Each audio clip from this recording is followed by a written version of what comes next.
What's happening, everybody? This is Can I Get More Podcasts in my monitor. I am Johnny Ruckus. Well, if I'm releasing a podcast, that means I got a freaking guest. And my guest is a handsome man right on the screen now. He's taking a selfie.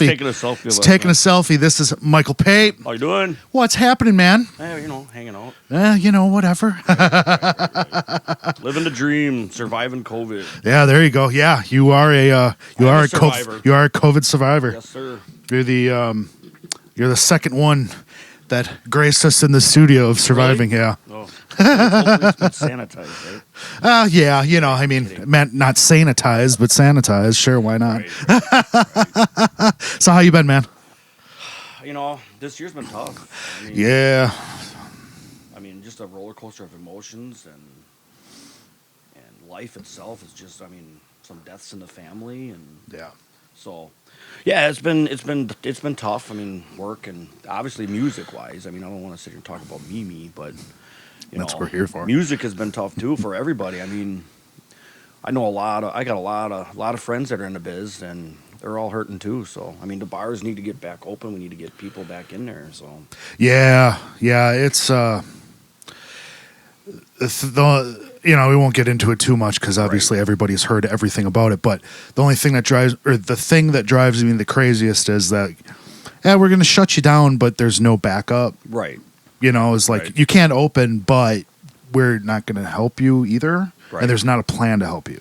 That's my biggest thing. Yeah. What's the plan? Because I'm a plan guy. I like to have a plan. Right. Have, some type of structure. So yeah. That's what drives me crazy the most. But we're here for soft stuff. We're not going to get in too far, but we'll get into some nerd stuff later. I don't need to talk politics. So. We'll let people who feel they're far more important to do that, right?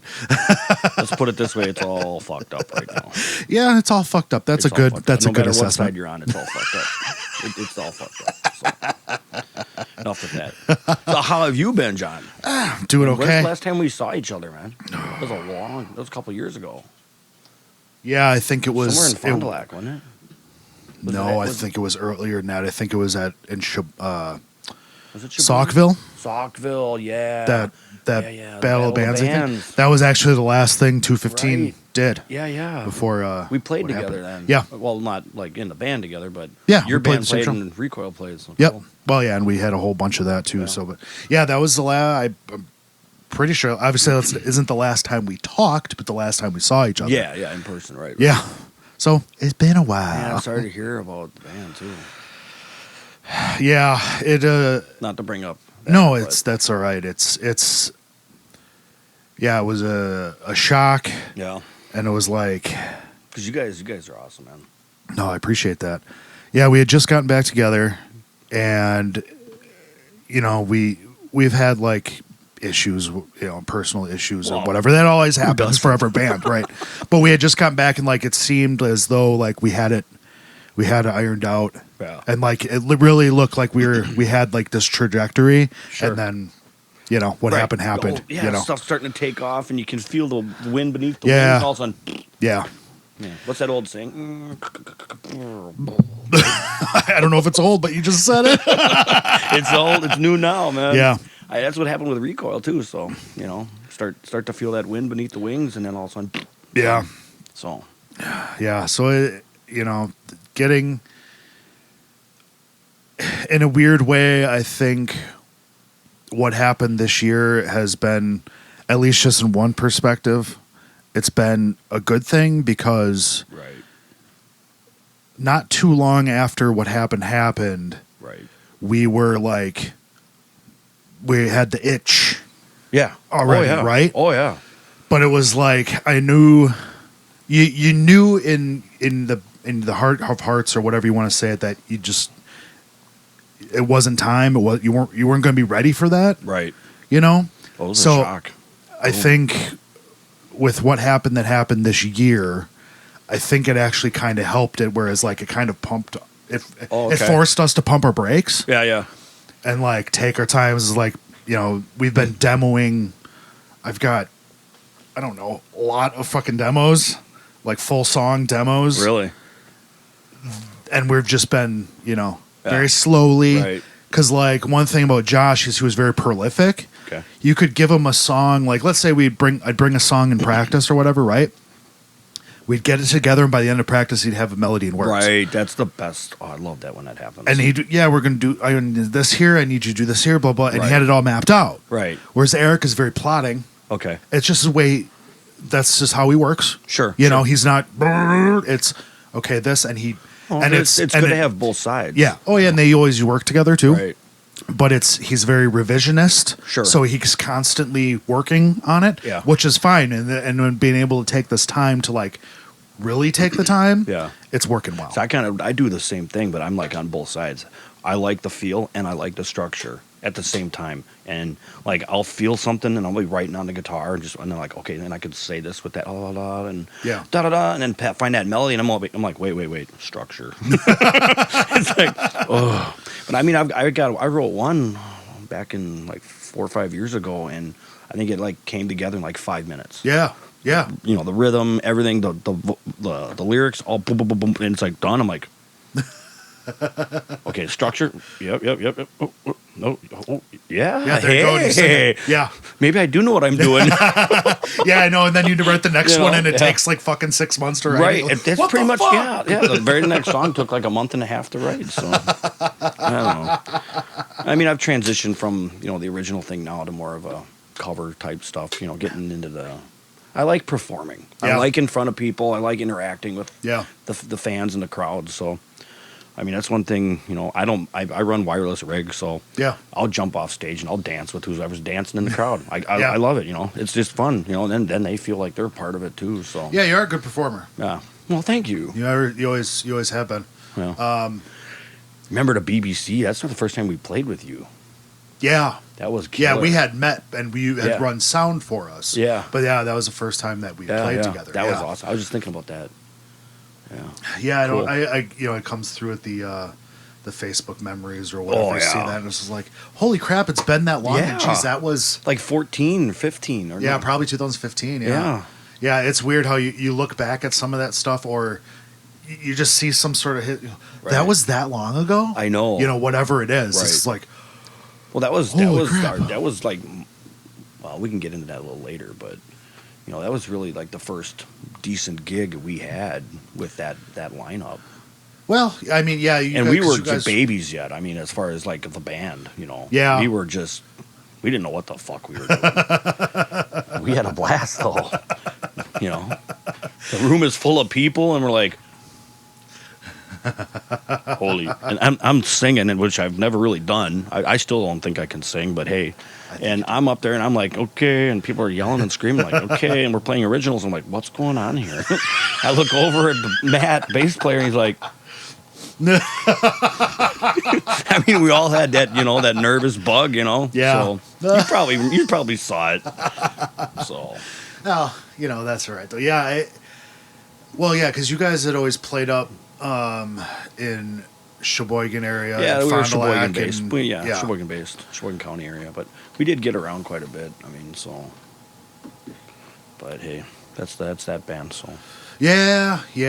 They come and go, don't they? Yeah, they do. I mean, people come and go. That's the big thing. So it's hard to find the right people. That's the struggle. It I mean, is. it really And- is, and I'm sure a lot of people in bands will say that too. I mean, Oh yeah. It's that right chemistry. Well, yeah, and being in a band is how many other people that you have in it. It's like being married to that many people. Yeah, exactly. I mean, because I can be an asshole. I mean, I sound friendly and funny, but I can be a dick. So, and who can't? But Oh yeah. So yeah, it's just that it's being having to juggle all those different people, different ways of doing things, Right. and trying to like make it somehow congeal. oh yeah, like exactly. Yeah, there's a lot. There's It's like a lot. Play-Doh. It's like you got Yeah. multicolored Play-Dohs on a table, and you start mixing it all together, and it just turns out to be black. Yeah, it's like, are we playing metal or is it just not working? Which one? Right. That's exactly right. So Yeah, it's as musicians, it's like, okay, we people get things to complain about, and as musicians we obviously have things to complain about, but Sure. I don't think we'd rather complain about anything else. So, I just complain about how I sound, well, my tone, or oh, that doesn't sound right, and oh, that sounds good. Oh, that I'm constantly tweaking. So yeah. that's probably my biggest problem is I'm a closet perfectionist. So it's never good enough. Well, in like that, in Recoil, for instance, like, how did the songwriting and stuff work in that? Did you write the songs and then everybody kind of, or was it a collaborative? I'm going to back you up a little bit because Recoil actually is the evolved form of the previous band, Turning Points. Okay. Which was an experiment. I had picked up the guitar again after, I don't know, a 12-year hiatus. Okay. I was in the service, Yep. And I had a guitar, but I never really even played it. I was just too busy being a sailor. So, and obviously a father. So, when things happened in the personal life with the marriage taking a dive and going out on my own again, I was like, hey, I'm single, yay. What can I do to pass some time? So I'm like, I'll pick up the guitar. And my father used to play guitar a long time ago. He was in a band in high school, and so we let's just play acoustics together and have some, just jam. Okay. And then, hey, that sounds pretty good. Next thing you know, hey, that's a song. Hey, now we got 3-4 songs. And we looked at each other and we're like, we need a band. So we started finding people, found a drummer and a bass player and found a singer, and that was Turning Points. And it's just all original. And it's basically me and my father. I wrote a lot of the music and a lot of the lyrics. So pretty creative from the start. I always loved art. So Okay. and that band never really did anything, but it was a stepping stone. We kind of worked out the bugs. Wait, this doesn't work. This works. This kind of works. What do we need to do here? Yeah. And that's really how I got into doing sound too. So it was not only like, okay, I want it to sound good for everybody listening. So in the past, people that did sound, they were like, ooh, that sounds like total shit. And I'm still not. I don't know what I'm doing. Hell, I'm winging it half the time anyway. So, but I know what sounds good. Yeah. So so I started doing my homework. Watched a shit ton of YouTube videos. Mm-hmm. Got a YouTube degree. So, and then that's when we lost a member who joined the service. He joined the Air Force. He was a younger kid when he joined Turning Points, playing drums. Mike Dainert, there you go, buddy. Shout out. Yep.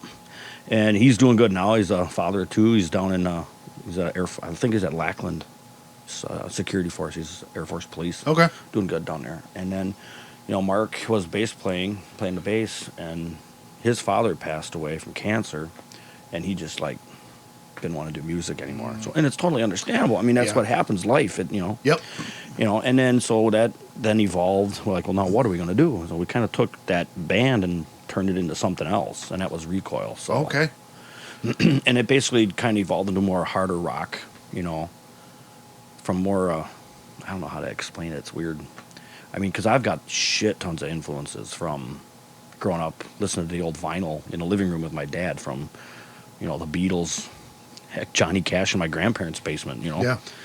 So, and then the best influence I would say would probably be Metallica. I found it's a good story. I'll get into that later. But that's how Recoil, kind of. So there's a lot of influences. So I had my dad writing and influencing my writing. So we did a lot of it co-write. Sure. Like, how's this sound? Oh yeah, and try this and try that. So, and that came to be, and then we're playing and then doing pretty good, playing a lot of places, and he was diagnosed with cancer in April of 2017.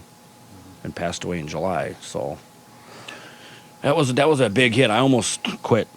I really did. I almost said that's enough. I don't blame you. And because I lost my dad, best friend, and a band member in one shot. So, but I persevered. We found another guitarist, Justin Brill. There you go, buddy. Shout out.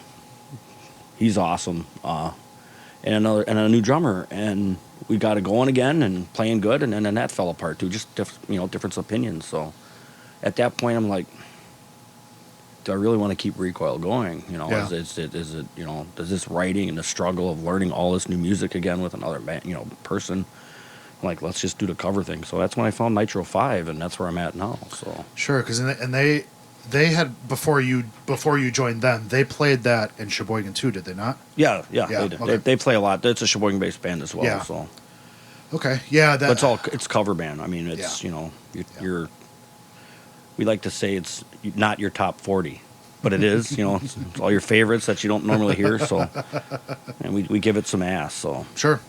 Yeah, when your dad passed away, it was obviously I didn't know the ins and outs. stage 4 lung cancer. Yeah, I mean, I ended up knowing he that. probably had it for years. It was small cell. So Yeah, right. So, But yeah, just like I didn't really know that he was even sick at all. yeah, we and then we kept it quiet. Yeah, and I don't nothing wrong with that.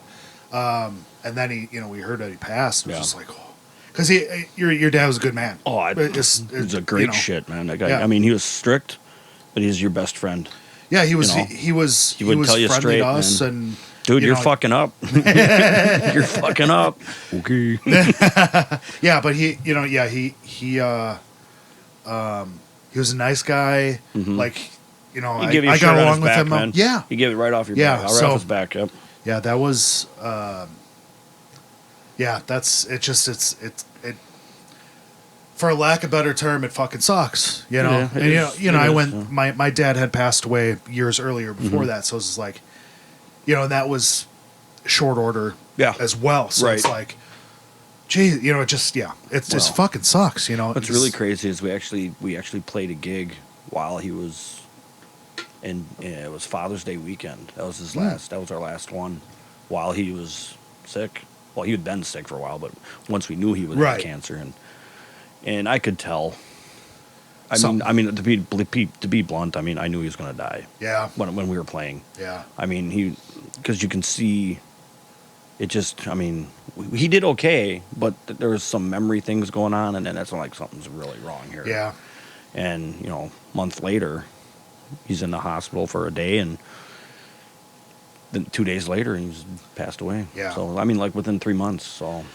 Yeah. was Well, quick. stage 4, so yeah, right. It That already was going for a metastasized to his while. brain. He Yeah. had brain cancer and bone cancer, so Oh, jeez. that was. So it was from the lungs into the ribs, and then once it gets Sure. into the bones, Yeah. and it's so. Shit. But It is what it is. I mean, Yeah. he went quick, so it's probably a blessing. Yeah. Years yeah, of bills, no doubt. so don't have that. So Yeah. No kidding. No. Okay, so when you were growing up, yeah, when did you? Okay, so it was when you stopped. I started playing the French horn in middle school, There it is. and I actually tickled the ivory keys a little bit. That just didn't do it for me. I'm like, no, and then and that was all in band class in middle school. Yeah. And the French horn was like, okay, this is dumb. I'm like, well, why can't I have that thing? Well, that's a trumpet. Well, I tried that for a little bit. I'm like, well, okay, this is all right. But then, and then I discovered the guitar, and that was because my dad had a guitar. And he had an old, it wasn't anything high dollar, just an acoustic in the corner. Picked it up, dink, dink, dink, Yeah. Oh, this is cool. Okay. So, and that's how it came to be. And like I was talking about the music influences, I was at, get this, I was at a Lutheran retreat, camp retreat, for like a week, like a long weekend. And we're having a good time around the campfire, the guitar, and I was just tinkering on that a little bit. And one of my friends came up to me, he's got I'm going to date myself, the cassette Walkman. There it is. With the white Metallica Ride the Lightning tape. And he goes, listen to this. And my eyes were like, oh, what is this goldenness? And I'm still opening riffs of like, Ride the Lightning and Fight Fire with Fire. I mean, like, where have you been? So, and that really like, okay, now I want to play guitar. Yeah. Now I want to play that, and that really opened it up. So I got an old Fender, Strat. It was like, I think it was a Korean or a Japanese Strat. I don't know, it was black and white pick guard. Okay. And a little crate POS. Little 112, crank the gain on that fucker. I don't know what I'm doing yet, but Sure. hey, I'm having fun. And then, obviously high school comes around and like, all right, I'm starting to lay down some chops and hey, let's get a little band going here. Normal high school band. And by senior year, we had formed the band Exhume Metal. I got all types of influences. Yeah, I mean, I listened to Morbid Angel. I mean, so we were pretty dark. I mean, we did a demo and it was bad. I mean, it was like on an old reel-to-reel TAC. It was bad. Sure. Yeah, I mean, but and then we're like, we're like, this is awesome. So we played a bunch of places and had a good time. And obviously high school, after high school, people go their own ways. That's when I joined the service. So yeah. But yeah, that's how it kind of started. I guess the roots, classic rock for sure, and obviously then I discovered metal. So sure. So you through your dad, you were listening to records with him, presumably. Yeah. Sure. Wee little yacht. Yeah. and you're like, ooh, look it's the Beatles' White Album. Oh, it's Queen. Look at the robot coming through the shell. It's like, wow. Yeah, my parents weren't. What's this, Dad? It's Kansas. Oh. Yeah, right. My parents Don't scratch right. They liked music, but they weren't into it. Yeah. Like my dad liked country and stuff like that, but we didn't have like records. Right. Right. You just whatever's on the radio when he was driving to work or whatever. Every like Saturday, when we were sitting around, he'd pull out the Air Force metal footlocker. I mean, we're talking like the size of this table. Well, maybe about half the size, and just full of albums. Yeah. And it's all. I mean, you name it, it's in there. Sure. I mean, if it's good, it was in there. So yeah, man. Yeah, I got into a little bit of like not collecting albums, but having them in high school. Yeah. Like I got one of those big console ones. I had an off.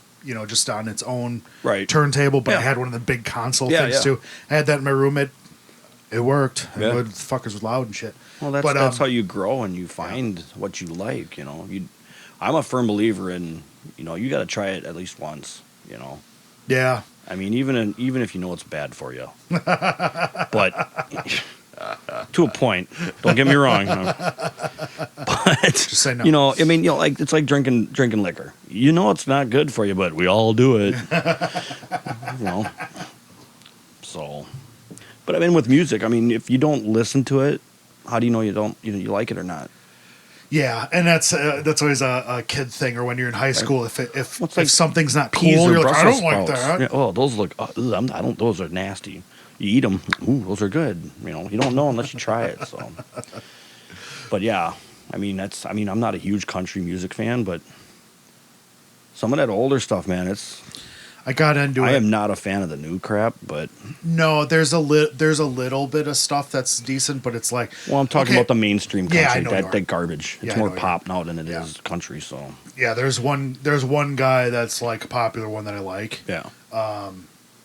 That's like mainstream, but I got into country 5 or 6 years ago, Sure. maybe I don't even know. Maybe it was shorter than that, but I got into it real deep, and then it was all like when you don't quite know, you're like, it's it's about your dog dying and stuff like that. No, it isn't. Well, you know what they say: you play it backwards, you get everything back.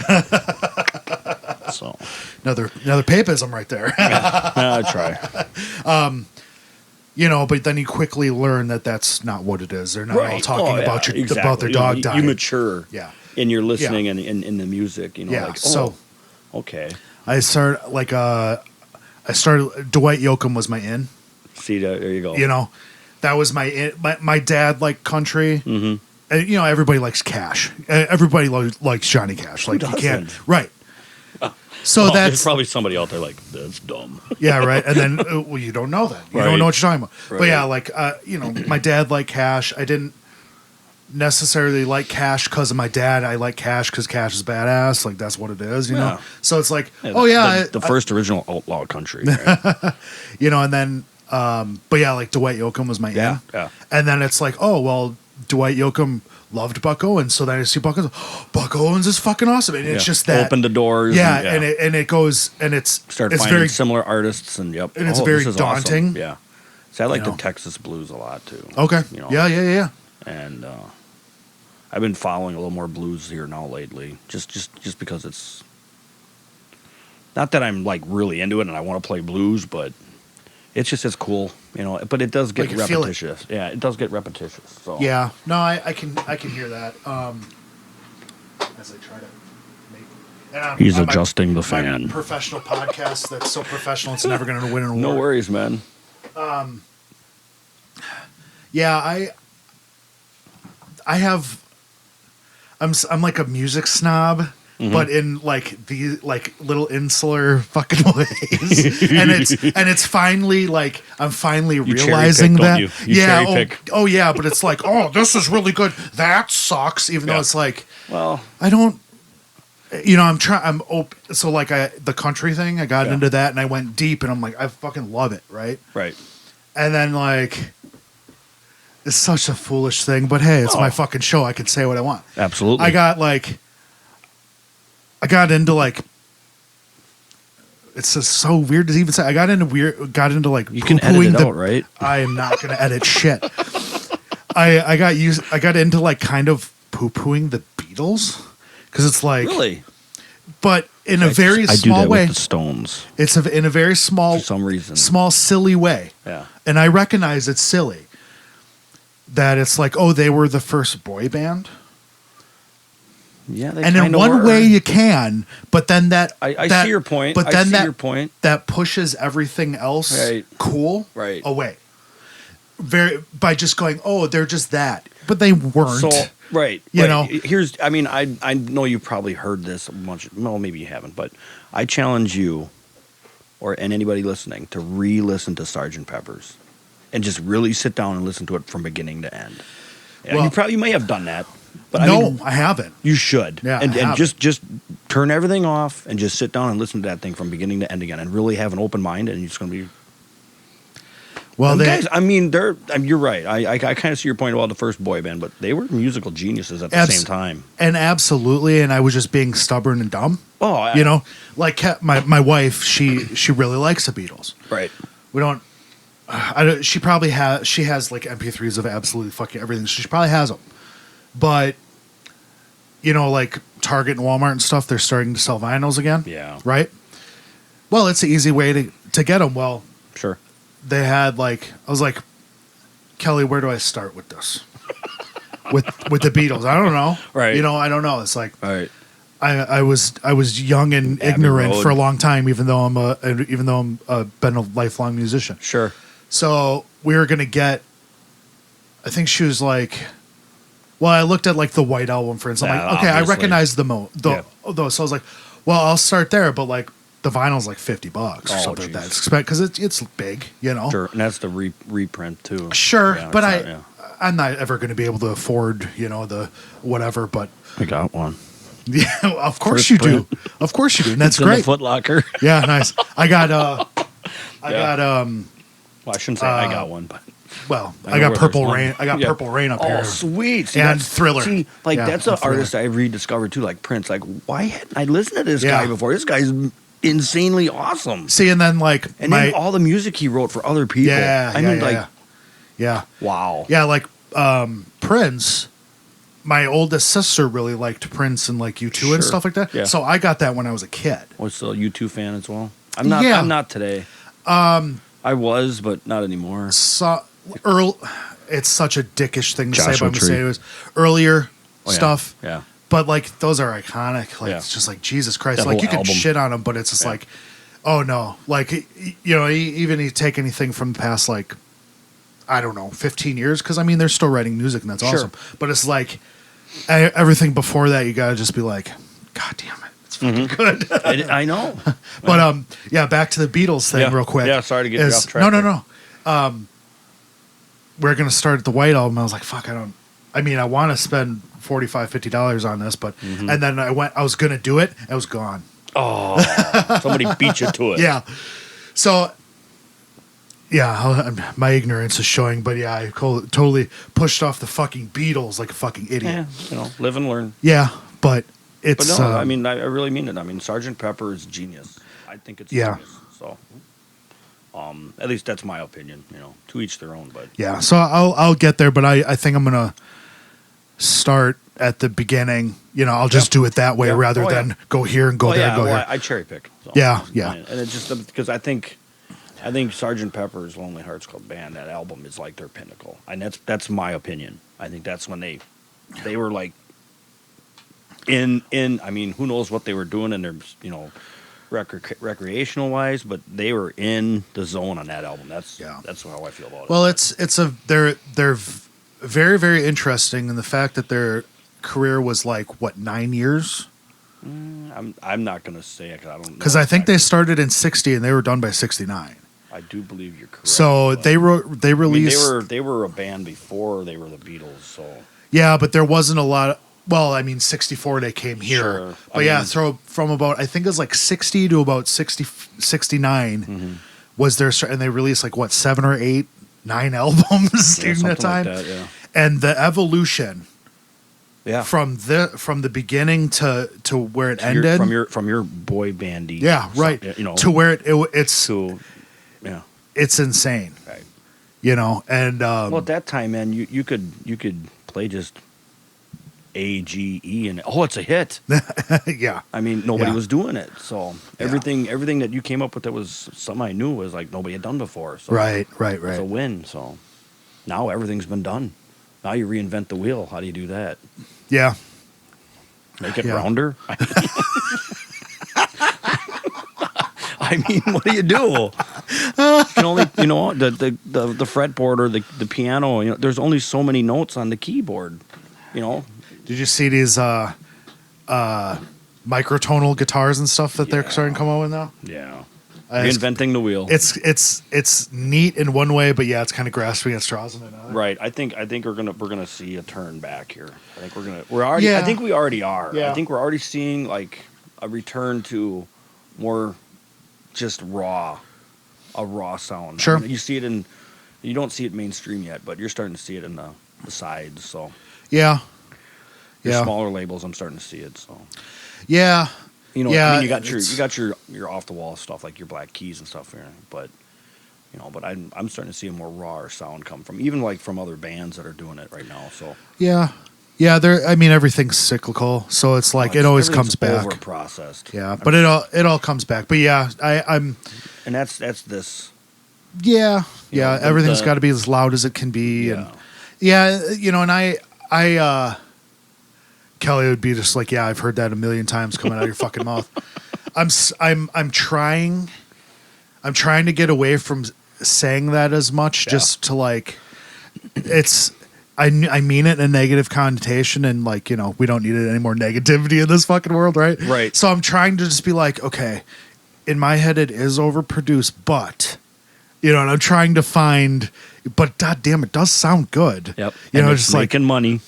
Yeah, and so I'm not I'm trying. Yeah, right. What the fuck do I know? I'm a dude in a second bedroom talking to one of his buddies right now. Right. Who so sells cars and plays a guitar on every other weekend. I mean, what do I know? I know nothing, and I'll say it first. So yeah, I'm still learning. I'm a baby when it comes to knowledge. So yeah. There we go. So I'm trying to like get away from that if I can, but it's just like part of me just wants to be that grovelly old fuck. Right. And that's one thing I think I've learned over the years now is to be way, way more open-minded with music. Yeah, I'm definitely. I'll thank my dad for that one because he really, we were Pink Floyd. Like, why had I not listened to them more? Yeah. Just genius. David Gilmour blows my mind. I hadn't really gone down that rabbit hole. Oh. I know songs. Yeah. But the David Gilmour. Like I'm not a Guitar Hero kind of guy, I guess. That's not what I'm saying. David Gilmour, the tone, as well as it's just like that damn solo on Comfortably Numb. The feel of the music you get from him when he plays. Yeah. It's just like that fits perfectly right there. It's like how long did he think about that one little lick, or did it just happen? It probably just fucking happened. Yeah, there's there's I can't remember if it's Why can't I do that? yeah, right. Well, sometimes, like you said, you wrote a Right. song in 5 minutes. You're Right. like, what the fuck happened? It happens. Yeah. I don't know if it was like behind the music or if it was like one of those classic album shows, you know. Yeah, the VH1 classic. But they had old footage of when they were recording. I think it was Dark Side. Sure. And and he's got the tone, and it's there, and he's just playing, and at that point he had the long hair. Yeah. So it's really weird because he rips this thing, and you're just like he's playing that as it happened, but I'm listening it back 40 years later, Right. And I'm like, fuck, I know that. That's fucking awesome, and you're getting the things, and Yeah, I'm getting yeah. them right now. Yep. But he's just playing it, Yeah. and he's just like, he plays it, and then he puts his hair behind his ear and goes, okay, what are we doing now? Like, it's just like nothing. Natural, like Yeah. I'm good. Yeah. It's like he just did the Comfortably Numb solo, and then he's just like, okay, what are we Yeah. doing next? Yeah. Where it's just like, fuck, Right. But Right. That's a you know. rabbit hole in itself, man. yeah, I haven't gone down it at all. Yeah. I'm kind of scared. So there's so many. Yeah, That's yeah. the problem. Yeah. So it's like I've really been thinking about doing like on my channel here, like because it happens to me all the time, something like Johnny's late to the party with, Oh yeah. so like I'm not a giant Tool fan, Right, but right. back then I was like, I don't fucking understand it. Right. It's dumb. Yeah. Now I'm just like, fuck, I missed some shit. Yeah. So like it's the like that. Deftones. Oh, dude, I love the Deftones. See, I'm a Deftones I freak. recently discovered them. Like, why haven't Isn't that I- weird? I know. Like, No, I've been I can't. I'm like, once again, wow. people who have listened to this is completely sick of me saying how much I stole from the Deftones. The Deftones is like my biggest musical Yeah. hard rock influence. Sure. So it's like, yeah, I'm constantly Right, ripping right. shit off from the Deftones. Like, what would the Deftones do? Oh, they would do this, and it's like, yep, they would do that. I'm taking it. Right. Exactly. So yeah, isn't that weird? Oh, How, yeah. like, and then there's stuff that like you're like, oh yeah, this and that. And I'm like, I don't know what you're talking Right, about. yeah. So it's weird how it all like it just does this parallel it's a universe big, thing. yep, Yeah, Big melting pot. yeah. Yep. And at this point, yeah, even going down the Deftones rabbit hole is daunting. I'm just starting. yeah, so- see, And it's like scary because I'm like, where have these guys been? Why haven't I heard them before? It's like what's the other one I found the other day? Like a couple, like this last summer with COVID, you find yourself online a lot more. YouTube, thanks for stopping Bloodhound by. Gang. Why haven't I heard them?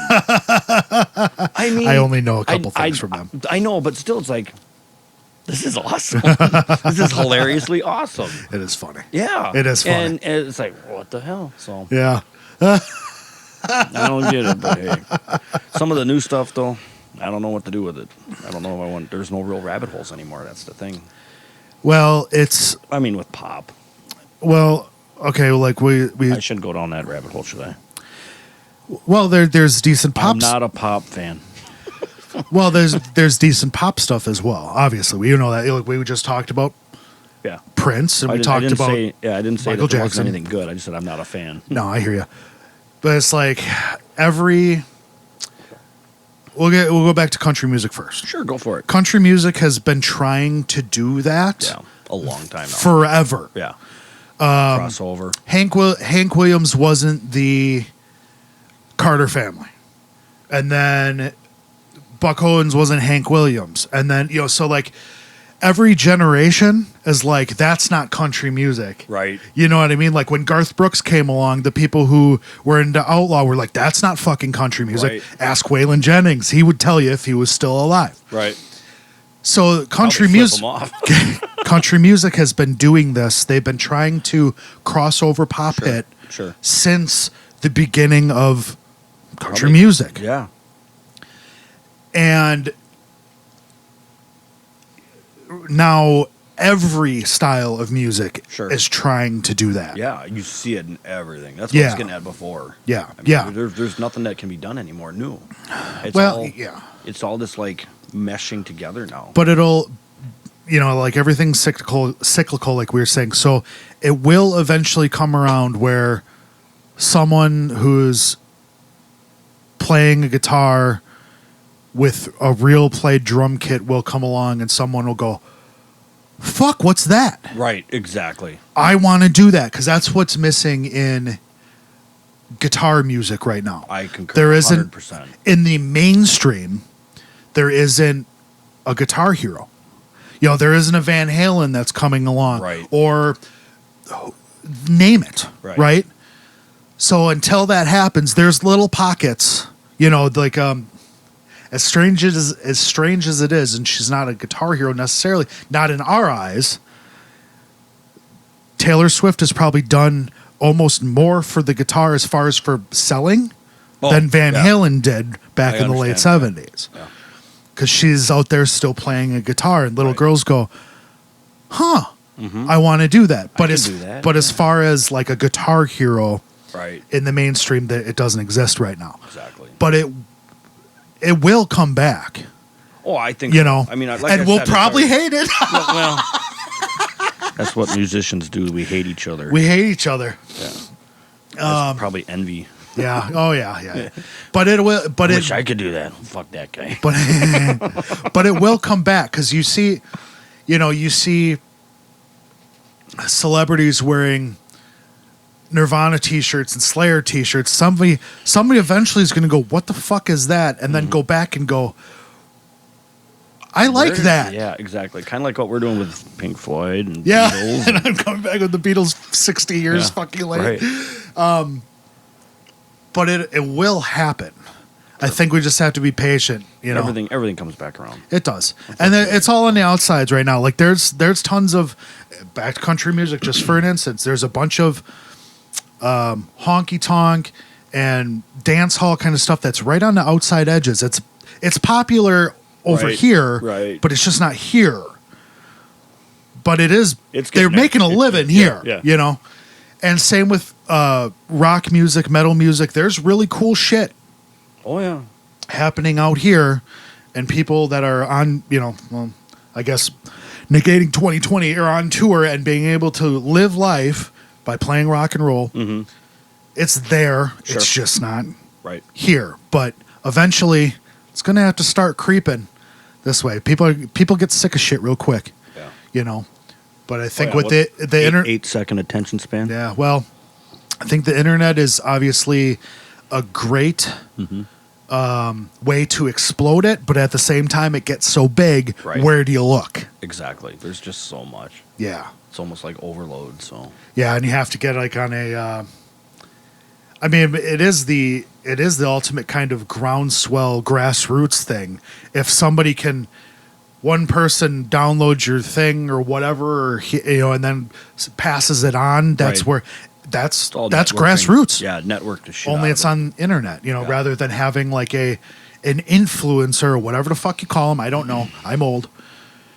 Put it on a playlist and everybody fucking listen to it. You know what I'm saying, right? And that would be like radio before deregulation, where a DJ liked a song and put it on, and people go, "He's playing that. I trust him. I'm gonna go buy that." Exactly.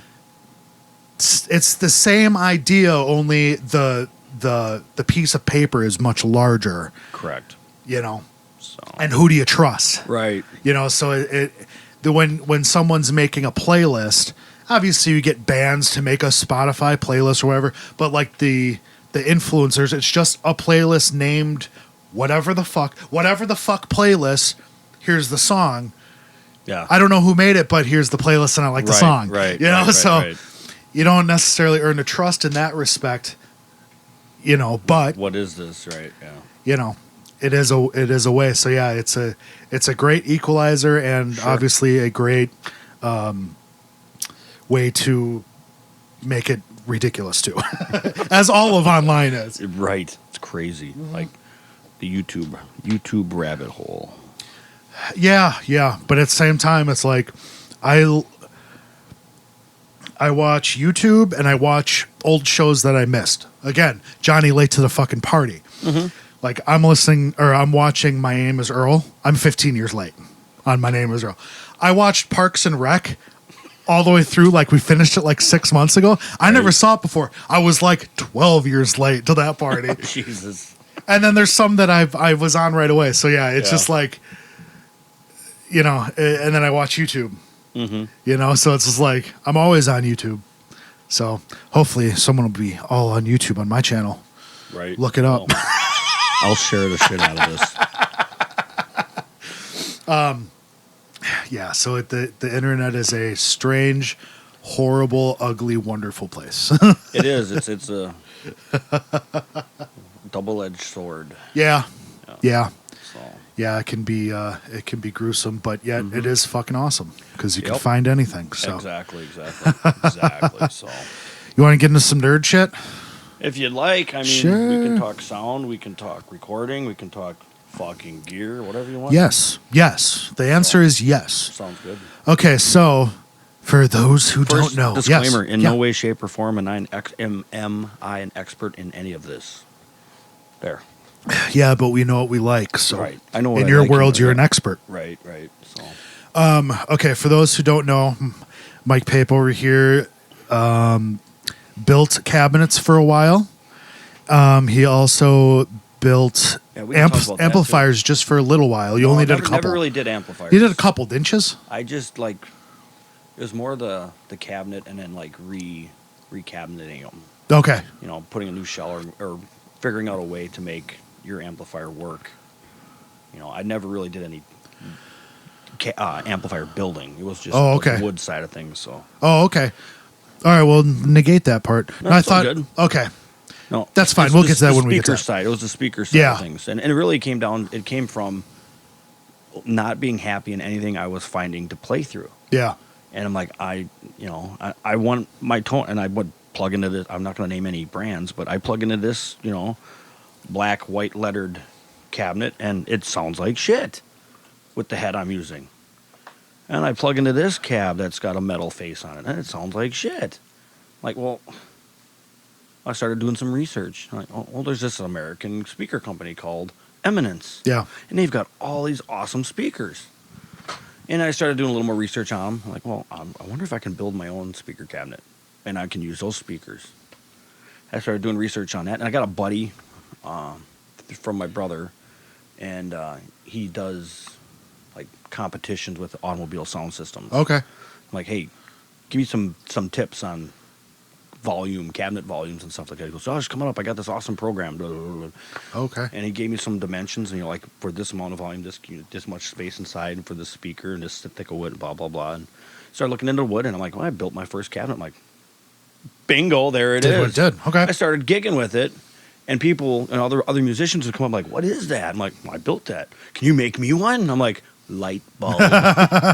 So, I built another one for a buddy, and then he's playing with it, and then people that he's, was around, they saw it, and like, what is that?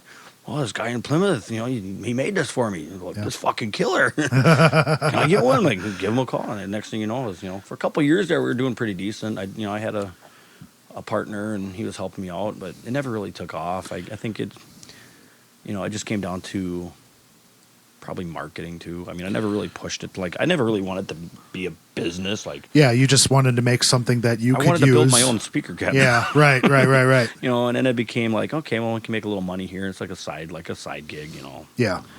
But it worked good. I mean, I'm still playing through my Road Rash 212, and it's a Vert 212. It's kind of like a hybrid of if you lay it on its side, it's the same width as a 412. Yeah. But you stand it back up, and it'll fit like your lunchbox or a smaller type head, but it's got a real nice footprint. Yeah. The volume's perfect, tone's great. It's all this rich warmth. It's Yeah. birch plywood. I mean, it's a great cabs. I mean, they're good. I mean, I got a couple studios around the area, so the guys wanted it for their studio for musicians to record through. So, but what do I know? Well, I have one. So you built me one. Yes, I did. And that thing I think that was probably. That was a monster too. I was about to say it's probably the most different. Pretty ambitious there. And that's what I did too. I mean, I wanted to make sure that you got I got what I wanted. Mm-hmm. I wanted to make sure whoever was having me build them a cab got what they wanted. So I would entertain the craziest ideas. I mean, like yours. I mean, hybrid cab where you could, it's a speaker cabinet with a rack system all in one. Yeah. I mean, it's not everybody uses, a standard lunchbox or tube or No, and and rack looking mount amp, looking back, the rack was a little bit that was too ambitious because it was super duper fucking heavy. Right. But the cab, well, I put Man-O-War speakers in mine. You did. Yep. And that thing was like fucking evil when you hit the power cord. It was fuck, Yeah, it's like unleash the hounds of hell. Yeah. And it now that my ears have changed a little bit, right? It's more difficult for me to find a spot for those speakers. Sure. But I had you make it extra deep. Yep. So it carried tons of bass response. Yep. And I always think I recommended against that too. You probably did. I turned I used that, the Tube Man. Yeah. And I turned the bass all the way down because that does generate a certain amount of bass on its own. Sure. So I turned it and it was still fuck. Yeah. And when the Man-O-Wars are thick. Yeah. They're super chunky. And now, if you team them with like a vintage 30 style. Yeah. You could probably holy shit. You could probably put like a greenback in there. Yeah. And really get some it would nice probably highs. sound fucking great. They'd beam great, and you get a good mix. Yeah. And but that's if you use it yet. it's around. I haven't been able to plug that my new head into the speaker cabinet yet. Which you can't see it, can you? No. I should turn the camera so it would. Well, we'll get there. I walked in here, I'm like, ooh, what is that? And I'll get to a demo of that man. eventually here. I just still figure out how to use it all. You know? Yeah. But I haven't been able to plug it into a speaker cabinet yet, and I've been meaning to get it in here. Yeah. I haven't done it yet. You need like a little 112 in here then. I'm trying to think. I think I'm going to go with like a 212. Oh, okay. And I was actually thinking of doing like a vert cab. Yeah. Because the footprint's small. A narrow 412. The footprint's small. I got a small amp. It would be nice to have it light because I'm getting old. Yeah, I actually have two of those. I've got real narrow. Like it's just you stand up and it's like that narrow. Oh really? Yeah. Oh shit, that'd be enough, perfect. For that. Yeah, it's like it would be like the same width as your little PV guy. Well, we'll talk about that. Like I got a Hughes Kettner. Yeah. A little Tubemeister, and it fits perfect right on top of that. Yeah. Like for small gigs, like little tiny, you're playing in a bar and the bass player, we're bumping elbows, That rig is perfect, Yeah. But for the bigger bars and clubs and stuff, I break out the big 212. Oh, sure. A little bit more, but everything's mic'd and everything goes through a PA, so I don't need 1,000 watts. No, and not PA. So. And that's when you're younger. Because most of the time when you're younger, I want to be loud. Well, yeah. But typically you're playing through 100-watt solid state head. Yeah. And for whatever reason, you probably know the science, I don't. 100-watt solid state head is way less loud than a 50-watt tube head turned up to like 3. I remember back in the day cranking those sons of bitches. I don't fully understand the electronics, but it's got to do with power deliverance. So. Yeah. But it's like, I remember cranking those fucking things and goes, how the fuck is this not loud enough? Right. I'm on 9 and his little Fender Tweed 112 over there is louder. I don't get it. So yeah, like my combo that's behind me, I've covered on the channel. Yeah. That's a 50-watt. Okay. 6505. It's got vintage 30s in it. Sure. And I've like not gigging, but in here I put it up to like 4 or 5 once. And it like rattles everything. And right? I got cats and shit. Sure. I don't want to kill them. Yeah. And I'm like, Jesus fucking Christ! Right. I turn it back down. Right. But like playing with a band, I put it at like 2.5. Oh wow! And it's right through. Yeah. So it's like I know a 20-watt head. I got the Invictive. Dude, my that thing. I'm never above 4 or 5 with my little 18-watt, and that's gigging in a big bar. Yeah. So I know that'll clear. Yeah. Because like my buddy, that wasn't 215. He's got an EVH and a 50-watt EVH, and he's like, about that. He's like barely turns it up. Yeah. I don't think that would do what you want it to do. Like for what you play, I don't think it would do that. I like the gear. Yeah. Oh, just to have it, yeah. But just another piece of arsenal. I know, and I was thinking about like because I got that, I was like, I don't know if I need the 6505 anymore. But I'll probably keep it. Oh yeah, it's yeah. They're basically the same thing. It's never enough. It's never enough. No. It's never enough. I'm starting to collect pedals. As far as amount of gear, not volume. Yeah. Less is more with volume. But Grenades. okay, That's the sound guy coming out in me. Yeah, right. There you go. Yeah, which I haven't done a whole lot of, but we'll get into that too. No worries. Okay, so you have that tube, what do they call it? Your amp? A Hughes Kettner Tube Meister. Tube 18, Meister, yeah. It's a little 18. I keep thinking of Tube Man. No, So- it's all good. But yeah. You turn it on, it glows blue. Yeah. Well, my I liked it because it's so compact. Yeah. And the tone stack in that amp is just killer. It's they're just great killer. amps. Yeah, They're and- great fucking amps. And I'll be honest, I was naughty this spring and bought a Spark Oh, okay. to practice with, and I'm like in love with that little motherfucker. I'm entertaining getting one of those too. You know, I mean, It's cool. I fucking gig cool. with it now. Yeah. I mean, I used it Thursday night, and it's a no brainer.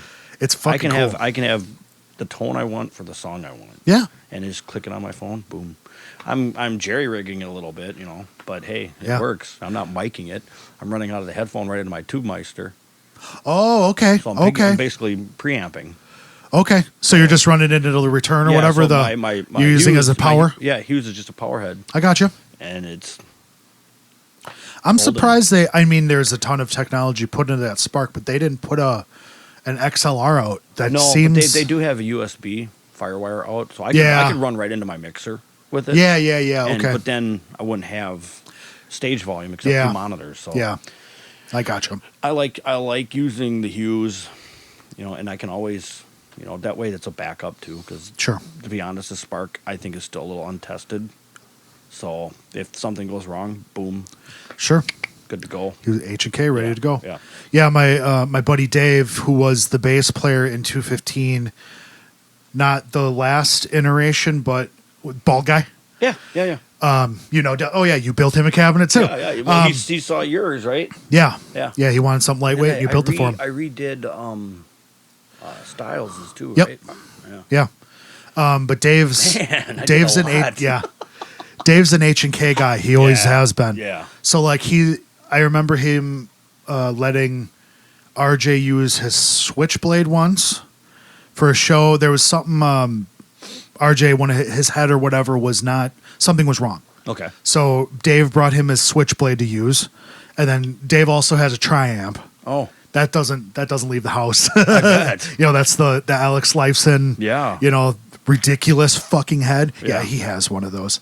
And then I think he's got a If I he's ever got a win the lottery, collection. man, look out. The gear industry is going to come back in vengeance. Yeah, but he's always liked H&K stuff. Sure. Because he was a guitar player previous. And he still is. I shouldn't say previous. But H&K was his jam. And I had the Tube Man when I was in high school. Yeah. And then I got rid of it and always wanted one back, and I couldn't find it. So I found one, then I found another one. Well, I ended up, my amp changed. I kept the one, and I can hook that right into, that's hooked Sure. right into my, Sure. my mixer, and it's whatever. But yeah, I gigged with those for years. Yeah, H&K was always cool. And then you had a orange head. I did have an orange, a Crush solid state. Yeah. Yeah, it's because just orange is crazy expensive, and obviously everybody's on a budget. So, but I wanted that tone. I played it a couple times in a couple different stores. I'm like, this is really awesome. Yeah. And yeah, I think it was a CR120. Okay. Yeah. Yeah, I think that that's sounds what it right. was. Yeah, it's it's a lower end, but now I had the orange on stage. Ooh. So, but that's and then I remember seeing the Hughes Kettner, like the full size set. I don't remember what model it was, but. And I was like, wow, that's awesome. It sounds amazing. Yeah. I'm like, well, what else do they have? And I started, going down that rabbit hole. And next thing you know, and then the lunch boxes were coming back, all these small little micro heads. Yeah. I actually contemplated doing like an Orange Dark Terror. Mm-hmm. Mm-hmm. And that was back when, the harder rock. But now with doing more cover stuff, it just, that high gainy stuff just doesn't work. Yeah. So Yeah. the Hughes, it's like perfect. And I found that little guy. I'm like, ooh. And the price was right. Sounds amazing. It's got red box right out the back. Yep. I mean, I can XLR right out the back of that if I want. And Yeah. boom, done. Right Yeah. into the mixer. Yeah. It's awesome. Yeah, they've been doing that forever. Because even did have to change the tubes though. Stock Chinese tubes were not good to use. well, there's only like three companies that make tubes these days, anyways. So well, whatever they were they weren't good. No. Is that went to J&J's. Is that a EL34s in that? Yeah, and then the 12AX7 probably. It's been a minute. I don't remember. Yeah, the 12AX7s. Yeah, and probably. The 34s, 234s. And, yeah. Yep. Yeah. For some reason I'm thinking 6L6s, but that was a bigger head. I forget which head that was. That I had those tubes. I got a box of tubes. So. Yeah. Well. Yeah, 7X. The 12X7s. Yeah. Yeah, those are typically that. That one, the Invective's got EL84s in it, and then my 6505 has 6L6s. It's probably gonna be nice and warm. Yeah, and it's still fucking gnarly. It comes out and it's just like, fuck yeah. Yeah. So I'm still messing with it. I got to go through the cab, but just going through like cab sims, IRs and stuff like that. I plugged it in, dialed in a tone, and wrote a song out of it. Nice. So, and it's pretty fucking heavy. So when gear can do that, that's the best. Yeah. I mean, we can sit down like, oh, I like that thing. Oh, that's a song. Yeah. Yeah. I mean, that's it reinvigorates the creativeness. Absolutely. Yeah. Yeah, any new gear, man. All right, so let's see. We had the let's see. Oh, you said when you started when I first in high school, I don't even remember. It was a Randall 100-watt solid state. Yeah. Big big head, and two 412 PVs underneath. They had the Black Widows in it, I think. Okay, yeah. I don't remember, but thing. it was like just ripped. I mean, just turn it up to 10 and gain the fuck out of it. And, just killer, You know those. I mean, obviously, like Dimebag used a solid state Randall. Mm-hmm. But those Randalls, the solid states, they just fucking do something. Right. I have one in my garage. Yeah. I have an RG75. The problem with it is it's got this hum. No matter what you do to it, 60 cycle hum. No, it's different. Oh. But it's just all the time. Oh, really? There's you put I have something with the transformer. Yeah. There's a gremlin in there somewhere. Sure. And it's one of those. It's like, it's one of those. It's like, it's not really worth fixing. But there's a thing that it does that I really fucking like. Like it just does a thing. It's like a growl. And I really like it. Yeah. And it's like, fuck, it kind of, and it was Josh's amp. Oh, okay. So it's like, we found it. It was at Musical Round and it was on clearance because it had a hum. Sure. It wasn't as bad as it is now. But it's like, it was like $100. So it was like circuitry. That's he needed a cheap amp, and it did the job. And at the time, I had a Randall. It was an RG series again, and it did a thing, loud, noisy as fuck. Mm-hmm. But it does I remember having to run a gate. Yeah. Oh yeah. Yeah. Well, when you're on 11, basically you take everything, go. Oh Jesus. Yeah, and you know what? You're 17 and you just want to be loud and you don't know what you're doing. Burn. Yeah. Yeah, it's funny. I bought that head and then we had a gig that night. I didn't even test it out. I just did a gig and it was fucking screaming. I had to turn the gain down. You put the gain past like 3 and it wanted to squeal. Yeah. But if you get it right, it does a thing that I really like. Yeah. So I might entertain seeing if I can get the gremlin out of that amp. I know it's like it's a cheap amp and it's not really worth it, but it's kind of worth it. If you can find somebody that, does it on the side for a hobby, that are good at it. Yeah. We'll talk off mic. I think I know somebody for you. Well, we'll talk about it. I have a guy doing some other stuff. No worries. It's amazing the amount of people we all know. I know, right? Yeah. It always mixes together. Probably between the both of us, we know Nicolas Cage too. Or Kevin Bacon. Kevin Bacon. That's who it is, right? Yeah. Like I said, I'm not an expert in anything. So. Blue belt, no, not an expert in everything. Yeah. Sensei, can I have my white belt now? Yeah, right. You just walked in the door. Yeah, you're a white belt. Yeah. So in high school, that's what I had. That's the rig I ran. Just couldn't get loud enough, So, yeah, right. And then, I had a Washburn, I think it was an MG44 or something like that. They had the weird weird names for their guitars, but and then I had a PV guitar, and I think I had an Ibanez too. Yeah, just a little bit of kind of always it was all broad. like this had a really awesome tone, and this one had a really neat tone too, and then I really liked the tone on this one, but none of them were the same. Yeah, so it really allowed you to switch it up. Yeah, well, in that time too, you're just collecting stuff. Right. You don't necessarily know this is a piece of shit. Yeah, and this is just a different piece of shit. Yep. Yeah, my first guitar was like a Washburn something. It's very strange. Yeah, isn't that neat? And then I had a you mentioned you had like a crate something. I had a crate. That was like my first little practice. It was like a little practice. I had a crate vintage 30. Okay. The blonde Tolex. Yeah. Right? And I sold that because I started playing guitar, and then like out of necessity I started playing bass. Mm-hmm. So I sold my stuff to get bass stuff. I traded it in and got bass stuff, right? Right, upgraded. And I traded all to get bass stuff. And I remember coming back to that music store it's been a long time since I've been there, and I don't know if the gentleman works there anymore, but at that time, like I'd come in 3 years after that fact or whatever, 5 years after. He's like, oh yeah, I bought that amp when we brought it in. I gig with it every weekend. He loves it. And I actually had a 50 watt, when I was playing, when you did sound for my country thing, I had a 50 watt vintage club. I think I remember that now. It was in Belgium, right? Or church. Yeah. Yeah. And dude, I was sick that day.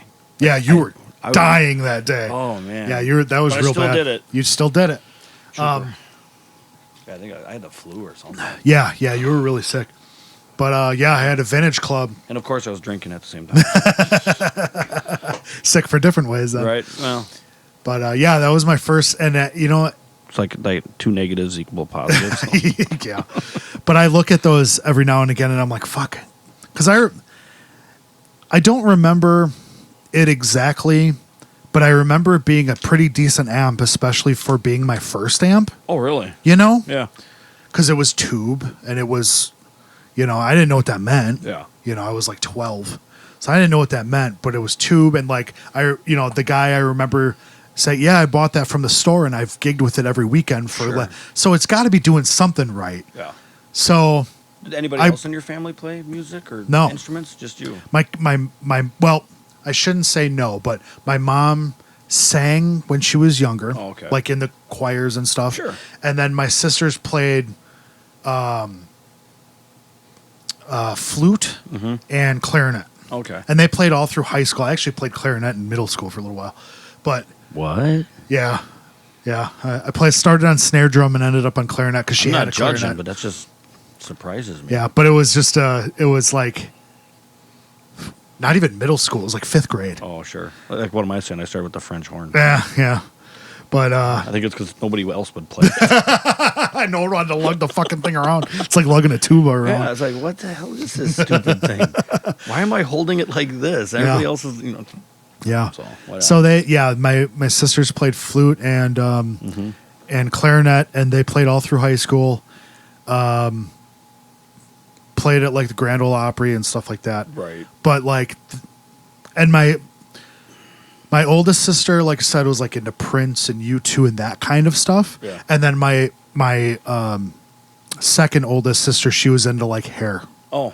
She was all into that era. Sure. Yeah. So I got all of that, and then like early 90s come around, and like, I'm hearing like, I remember having Sir Mix-a-Lot on tape, and I had to hide it because it had a parental advisory. Yeah. So I had to stick it in with my sister's cassettes, and stuff like that. Sneaky devil, you. Yeah, right. Me being, but, and then Nirvana hit, and then it was like one of those things. It was like, oh, this is mine.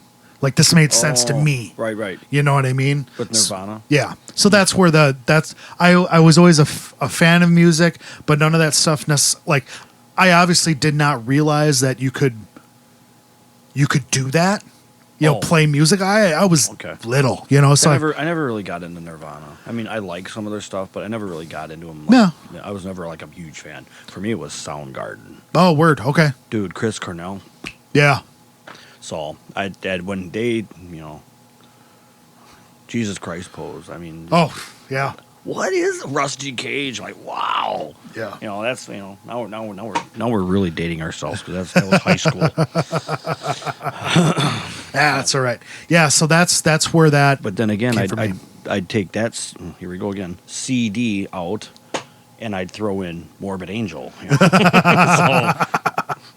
that's weird. So I had everything. So Yeah. No. So yeah, like when I started, I didn't start playing that year, but it was like after Kurt Cobain had passed away. Oh, okay. That 94 is when I yeah. started playing. Okay. I was already gigging. Yeah. Well, you're a couple years older than I am, Not so really. a few. Maybe a few. Just a few. But I was, I was 12, and then you were in high school, so not that far. Yeah. Yeah, I so was not that thinking, far. Yeah. At 94, I was 18. Yeah, so a couple years, not that much. Nah. But like, I'm 45. you look great for your age. You're Thanks, going to look John. great for your age.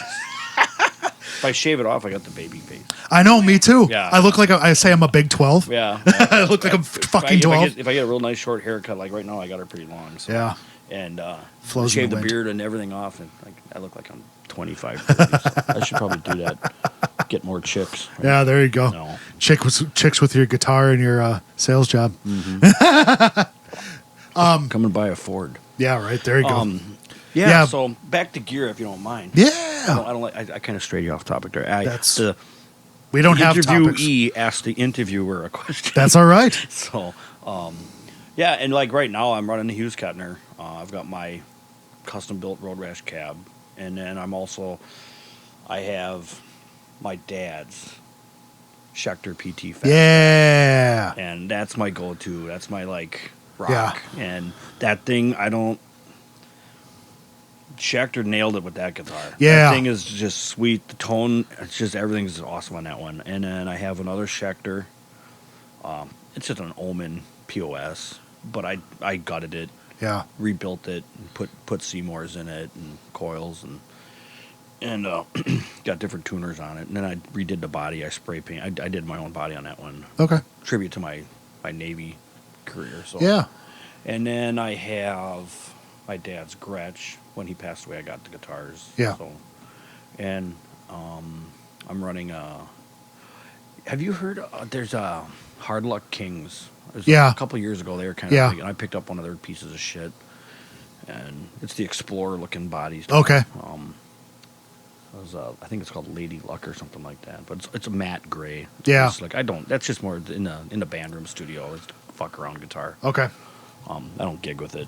And then I just had the guys at NorthPointGuitars custom build me one, so Les Paul style with a spalted maple top. Okay. I actually played it Thursday night. It's fucking killer. So shout out to North Point. Shout out.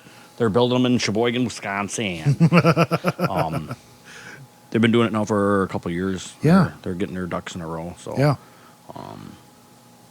I'm really impressed. So good stuff. And then I had them. I spec'd it out. This is what I want. This is what I want here. This is what I want there. Here's where I want stain. Blah blah blah blah blah blah blah. Sure. This is how I want it. Boom. There it is.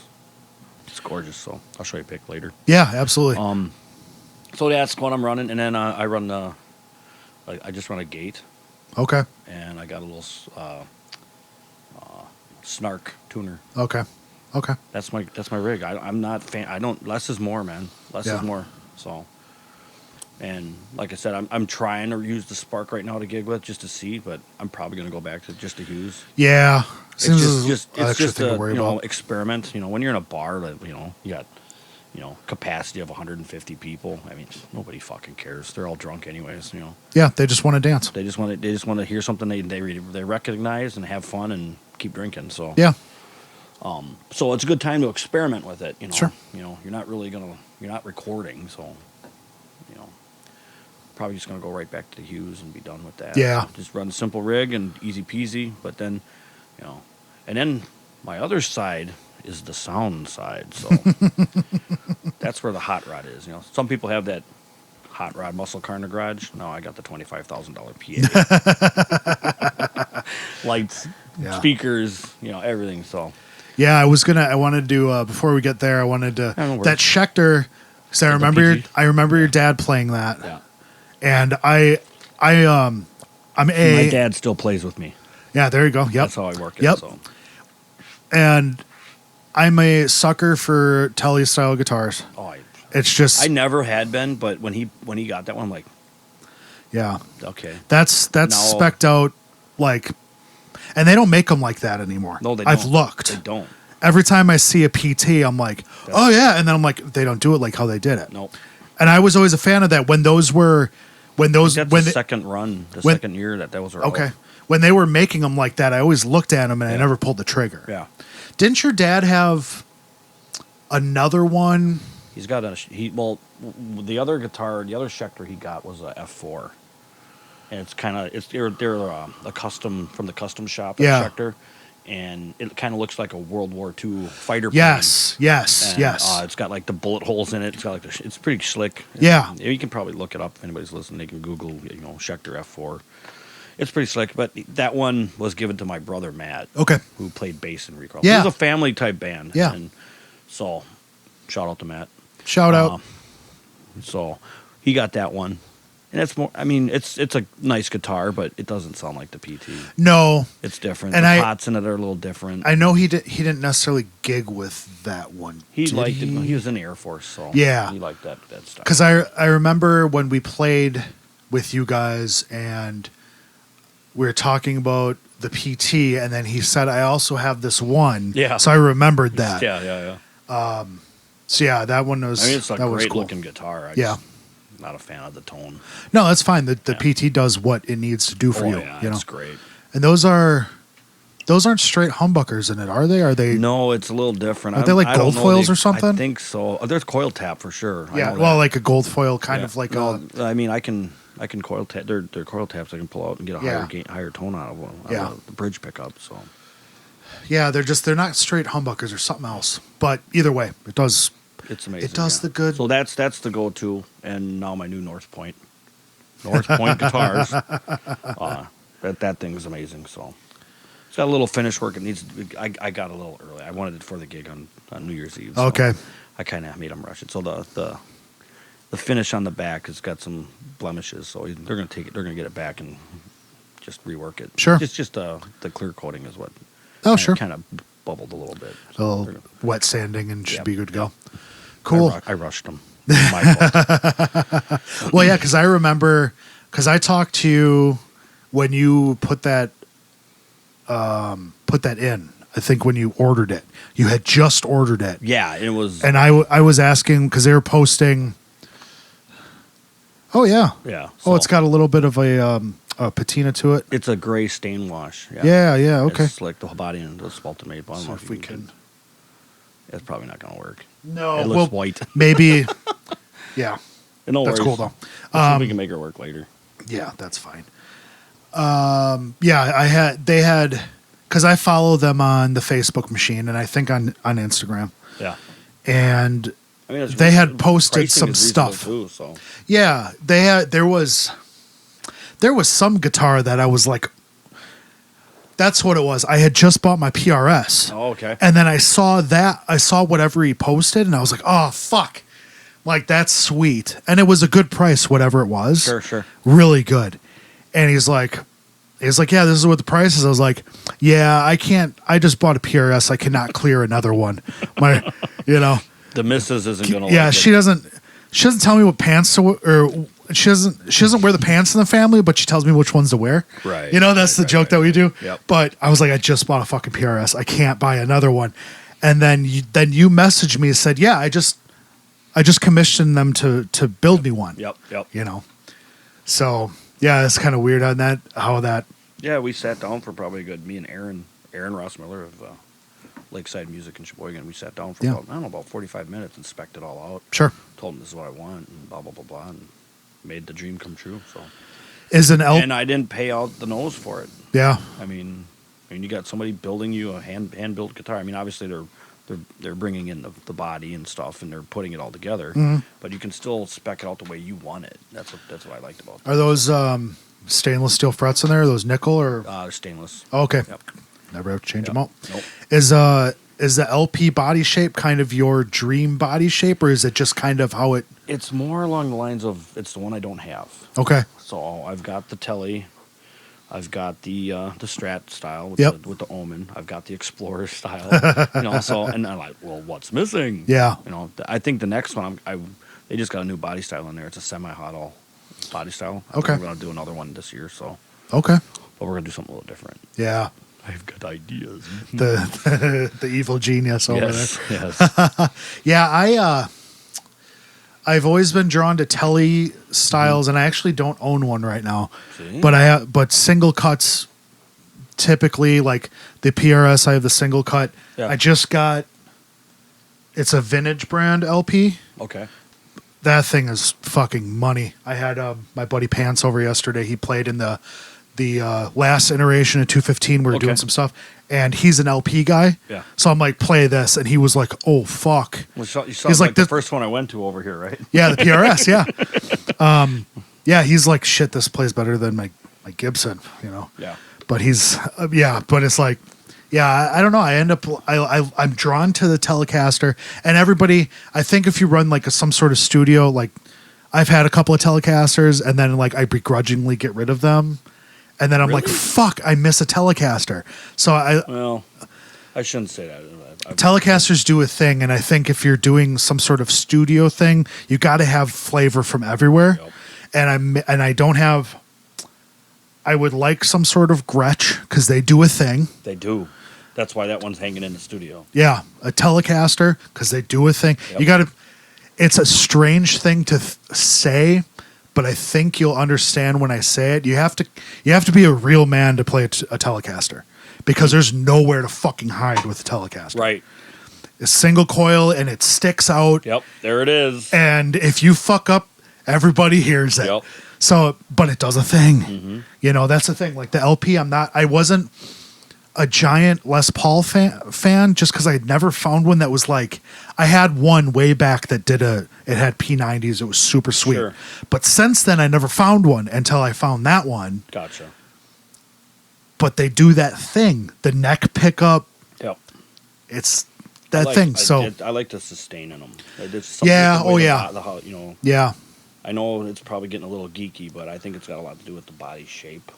Well, and how it's mated, how the neck is mated to the. Well, just the amount of density, like you have different mass, different body shapes. So yeah, it's getting geeky now. Sorry. No, that's all right. That's what we're here for. Like I said, I'm not an expert, but that's what I think. So.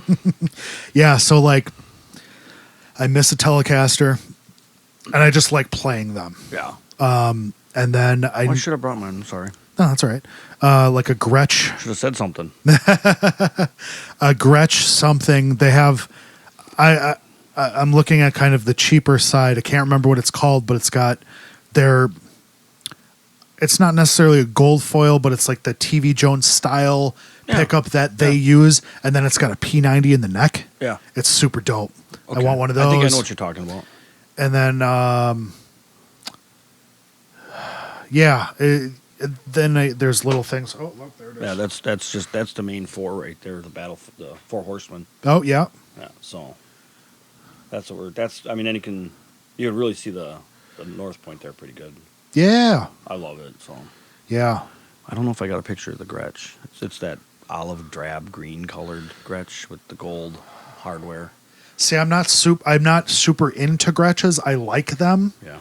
But I mean, you got it. It's an acquired taste. Yeah, but they do a thing that I think if you're in a studio environment, I think you I've need used it on a couple of songs just for some overlay. It does something. Thickens. Yeah, it thickens up. Because it's kind of like if you have like a big body Gretsch, it does kind of an acoustic-ish thing. I get geeked like talking about that bigger body with more density, more mass, and then they hollow it out. It's like it just does a thing. Yep.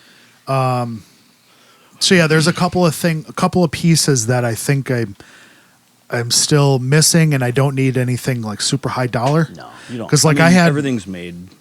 I'm not going to go there, but a lot of stuff isn't made like they used to. So no, but you can get cheaper guitars that are way better than a cheaper guitar used to be. That's what I was getting. You know, like a late '90s Squire is fucking dog shit. Oh, yeah. But a new one is actually pretty fucking decent.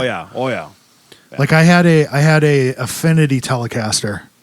Right. You know, that's it was when I bought it $180. It's like $220 now. Sure. That thing was fucking awesome. Right. That thing sounded better than the Mexican Telly I had. Yeah. You know, and it played better. Crazy, yeah. So, you know, I don't give a shit if it's that. I remember, you know, I got. Well, yeah, it's the thing. I mean, if you pay $150 or $2,000, if it sounds good to you and it plays well for you, It does the thing, then yeah. it's who cares what you pay for it? Mm-hmm. I mean, Yeah, absolutely. I mean, honestly, that's how it works. Yeah, and you get it's real easy to look at the name brand, you know, a Gibson or an Epiphone, just for instance. I'm just using it. Yeah. Well, you know, to touch a Gibson is, you know, call it about $1,800, Yeah, and you right can around there. and an expensive Epiphone is $800. Right. That's an expensive one. Yeah. So call it about $600. That Epiphone might play better than that Gibson. It might not, Right. but a lot of times they do. I understand because I've played both, and I know exactly what you're talking about. Yeah. So. You know, but then the other times there's, you know, most of the time a $2,000 guitar will play better than a $500 guitar, but is it worth $1,500 more for that? How much? That noticeable? Is that quantifiable? Yeah. Yeah. So it's like that's my PRS is an S2. That's like their still made in America, but lower thing. Sure. Yep. It's the lesser expensive American. Yeah. I got you. But the couple of SEs that I played, that thing plays way better than SE does. Sure. You know. Sure. But is that, you know, that was call it about $1,000 or whatever. Is it that much different to a Tremonti? I don't know. I've never played one. Well, you know, they do they're a different realm, but is it worth the money difference? Sure. You know, a lot different setup. Yeah, you know, but that's all nerd shit. But hey, that's what we're fucking here for. Right. How did you get into sound?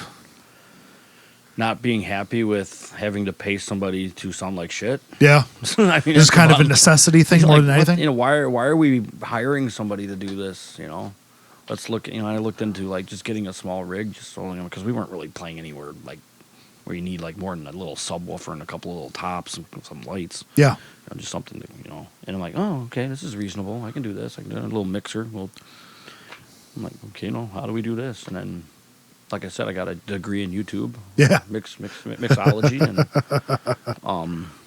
I'm still learning. I mean, I think we always learn. So, and if you're not, then something's wrong. But yeah. And then just doing it myself and like people hearing like, wow, you guys sound really good. Wow, thanks. And, oh yeah, I'm doing sound myself, blah, blah, blah. And that just turned into like starting doing it for other people too, then helping them out. They like the product. And, you know, if it's good, the product's good, they're going to want it again. So, yeah. And then it evolved into, well, now I need this, and that's not enough, and now I need this. And now I'm running 4 dual 18s and 4 215 tops and front and rear light truss bars, and I'm looking at maybe possibly doing arrays, but them things are fucking expensive. Thought about maybe trying to figure out how to build them myself, but Jesus, I can't justify the cost for a couple of speakers. I mean, it's just ridiculous. You know, you're not. Majority of the time, you're never going to need anything like that, but you know, the 215s do it. And most of the time, it's a 115 in the smaller venues. So. Yeah. Okay. And then and I got all the monitors, and I run in-ears myself. So, and then the mixers, everything's digital now, Wi-Fi digital. Yeah. So. Yeah. It's amazing how technologically advanced everything has gotten. It makes it so much. It's more advanced, but it makes everything so much easier. It really does. If you can take the time to learn what everything does and how it can communicate with itself. I mean, there's so much. You don't need this 4 racks of all this stuff. It's all on the computer now. It's great. So, I run the Behringer's stuff. I don't have a problem with them.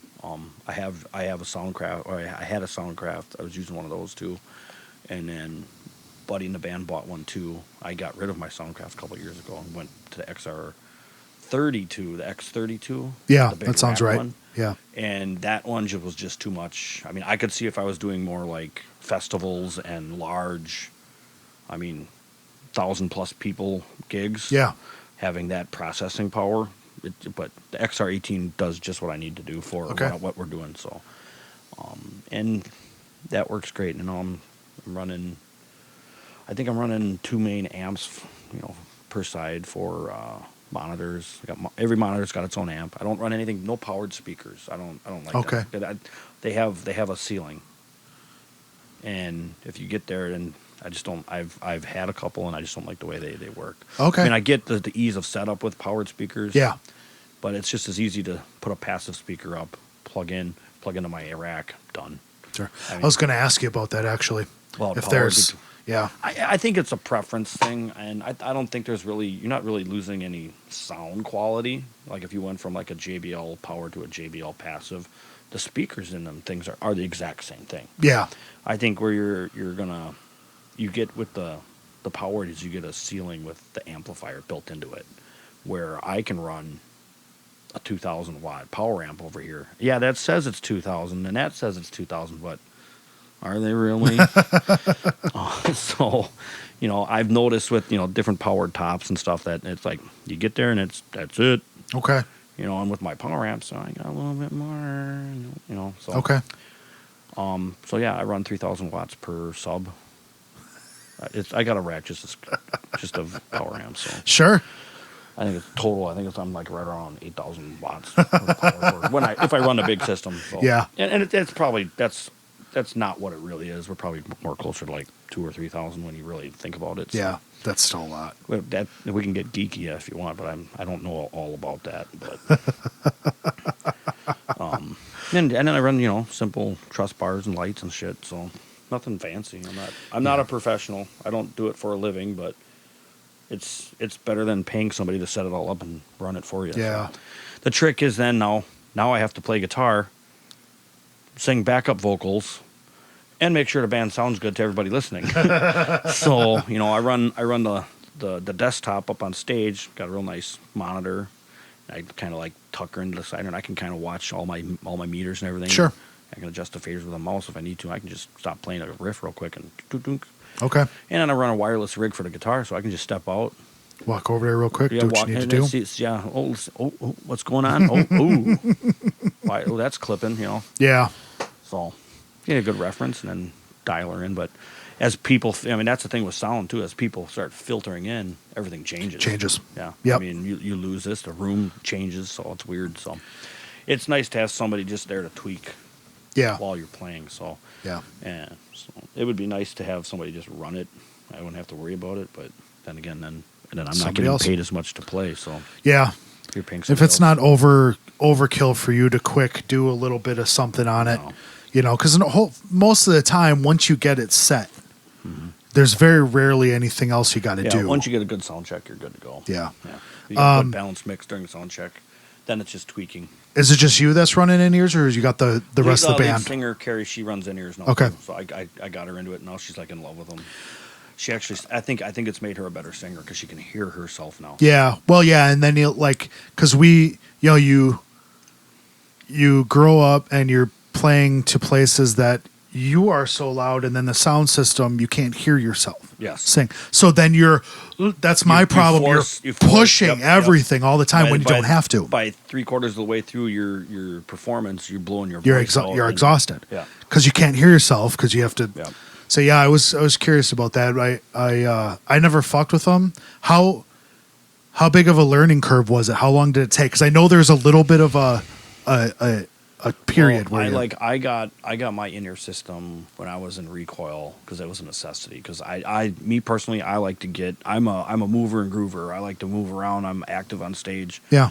And it was hard to get behind the microphone because that's not me. So I contemplated a lavalier Madonna looking fucking thing, and it's like, no, not happening. So I stuck behind there, and I just we tailored some of our original music around some time for me to get away from the microphone. And okay. So, but there was a definite learning curve for me. Coming from stage monitors to this, like, okay, this is different. Yeah. You know, Yeah. I can hear everything. And then when the creative sound guy in me is like, no, I don't like that. I don't like that. All these problems start happening. Well, not problems, but like, You notice shit. yeah, it's like, ooh, that's got to get tweaked. Can you turn the bass down on your bass guitar? You know? So, is that how we sound live? That's the biggest thing that you had to realize, you know, for me was like, okay, this is not what I'm hearing in my ears is not what they're hearing. Yeah. You know, it's a total different mix. So, Yeah. And that's what I'll do is when I'm running sound and playing with the in-ears, I'll just have one off. Okay. And I had to figure out, okay, cancel this one. You know. Sure. So. And then recently here now, I haven't been running them just because new gear, new making sure Carrie's dialed in is my biggest thing right now. Yeah. So, and she's loving it. So yeah, I mean, and then there's all this new gear too. I mean, like, oh, you got to run Shure. No, you don't. I mean, I've discovered X5. Okay. Yeah. I run that for my guitar. I've got my X5 in-ear pack. I Yeah. mean, I used to have a real expensive wireless pack, and an in-ear pack. And I'm like, why am I doing this? So I started, YouTube diving, and found this and did my research, did my review, looked at the reviews, and like, this is pretty slick, So I bought a set, tried it out. Yeah. Okay, this is awesome. Then I got the in-ears. I've got Shure SE 215 Sure. monitors. But I'm running the X5 pack. Yeah. It's brilliant. Yeah. It's got 6 channels, so you can have up to 6 of them on stage. And the guitar's got 4, so I could have 4 guitars, 4 of them ready to go if I run the patches right. But Yeah, I think I have. That's my guitar wireless too. It's just a thing you plug in here, one little thing here, that's it. It's great. The range is great. I mean, I'm not playing out in some stadium where I'm running 150 feet across the stage. No. I mean, my stage is literally 20 feet. I mean, I'm playing. And, we're just bar gigging, so Yeah. we got the occasional festival, so. Yeah, but the stage ain't that big. No. Yeah, I so it mean, works. Even when we played Fish Days, I mean, that's a pretty decent stage, and I was fine. It's like 50, 60 feet across, Yeah. And, Yeah. So, Yeah. I don't have any signal loss problems with them things. It's great. Yeah, I think I have had interference. And I just switched channel, and I think it's got to do with the venue, with what's going on with art. Yeah. I don't want to get too geeky here, but the fluorescent light transformers. Yeah, there's something with that. They can interfere sometimes. I think it's called an RF cage. Like you get that electronic. Yeah, I'm not sure what it's called, but yeah, I know what you're saying. You'll get like intermittent. Yeah. Yeah. So I'll just switch the channel, and boom, it's gone. Yeah, if it's on, Find the right one. if the fluorescents are on the same breaker or something. I'm sure I could alleviate not have that issue if I went with $2,000 wireless system. I mean, that's again, that's it's what you're paying for it, but the $3,000 guitar. Is it worth it? Right. I'm not a professional musician. No, I don't make millions of dollars. I had a wireless for many years. It was, God damn it, I can't think of it now. But Line 6 ended up buying them. Line 6, yeah. Shortly after I bought this one, so it wasn't a Line 6. Sure, but it was. But then same they thing. bought it. Same guts, different shell. And then it was hard to find. Replacement parts because it was, they were all. It was the Wild West in that, so they all had their own shit. So I was just like, it's not worth it. I think I bought it with X2 or X5, whatever the fuck it was. I think I bought one. I'm pretty sure that's what it is, and it was relatively cheap. Yeah, I think it was like $150. Something like that. And the in-ear one is like $220. I got to only use it a couple of times, but it worked. It worked great. And then you don't have to worry about, does my guitar like more of an, the right angle plug or the straight plug? Yeah, it's right there. Yep. Yeah. I just went and bought some little Velcro squares. Done. Oh, sure. Snapped. Done. Yeah. So it was really easy. They would spin around sometimes, and I didn't like that. So. Oh, right. I gotcha. Yeah. But it's real easy. Oh, I love it. So. Yeah, that's pretty much the gear rundown. I mean, I don't know what else I can tell you about that. I did a little bit of sound stuff. It was out of necessity. Yeah. I once again, I don't do it as a business. Yeah. It's just I have the stuff for myself to be able to perform. Yeah. I like to have the stuff, for like rehearsals and stuff. So like there was a time where I could outfit an entire band. Sure. I had a kit. I had the whole thing. So it's like I could outfit a band if I needed to. Right. So I ended up there are times where we would play a place where we needed a PA, but we weren't getting paid enough money to hire somebody. Got it. So I was like, well, I guess I'm running sound. So it's like I got a snake, and I had a board. Sure. So and it just kind of, you cobble it together. Right. And it works. That's how it was at first for me Yeah. too. Right. And then I got smart. Well, I tried to anyway. Yeah. And I never wanted it to go farther than that because I didn't want to be somebody that could get hired to do sound. Right. And that's the issue too. I mean, could I do it? Like do sound for bands every weekend? Yeah, but now you're putting wear and tear on gear. Yeah. And are you really making enough to be able to replace that gear? Because the gear's not cheap. No.